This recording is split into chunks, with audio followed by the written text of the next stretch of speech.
Hello and welcome to Spice Up. Here I come with my favorite chili bhaji recipe, but with an interesting twist. I happened to taste this cheese-filled bhaji in a restaurant, and since then, this has been the best version of chili bhaji I've ever had. Now let's get started. I have mentioned the list of ingredients in the description box. So we will need 1 cup of besan flour, 2 tablespoons of rice flour, 1 teaspoon of Ajwain seeds, a pinch of asafetida, and 1 teaspoon of chili powder, 1 teaspoon of turmeric powder, and salt as per your taste.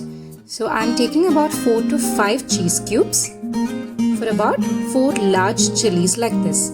So we've bought these Bajji Chillies, so which are large enough for us to stuff, and then half teaspoon of baking soda. In a large mixing bowl, add in the besan flour, rice flour, the asafetida, Ajwain seeds, the chili powder, turmeric powder and salt, and let's mix all the dry ingredients except for the baking soda, which we will be adding just before frying. So now I'm mixing all of the dry ingredients properly and breaking any lumps. So now I'm going to be adding in water little by little. So we will have to add water and keep mixing it until we get the correct bhaji batter's consistency as shown in the video. So it has to be a little thick and not too thin, otherwise the cheese will ooze out from the bhaji. So I am also using a balloon whip like this and stirring it very well to ensure that there are no lumps in the batter. So as you can see, now it is smooth and ready. Next we are going to slit the chilies and then fill in these cheese cubes. So for that we will have to slit the cheese cubes into long pieces like this. I would not suggest you to grate the cheese and put it in, because what happens is when we deep fry it, the cheese will come out. Also, if you do not want it to be so spicy, you can remove any of these seeds inside so that there will be absolutely no spice in the chili.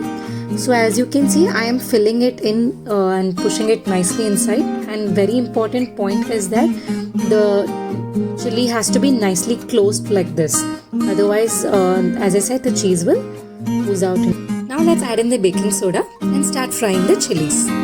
So I have taken some oil in the kadai and it is nice and hot for me to deep fry it now. So I am coating the chili with the bhaji batter and deep frying it for about 30 seconds. Do not fry the bhaji for long, as the cheese will melt and come out. So now the bhaji is ready, and you have to repeat the process for the other bhajis. So it is not just you have to use cheese, you can also be creative and use boiled potatoes, or you can use paneer. You can add some seasoning to it and it's going to taste just amazing. But trust me, this cheese is going to taste just out of the world. So yes, our cheese chili bhaji is ready, and there's no better combination than a coconut chutney for bhaji.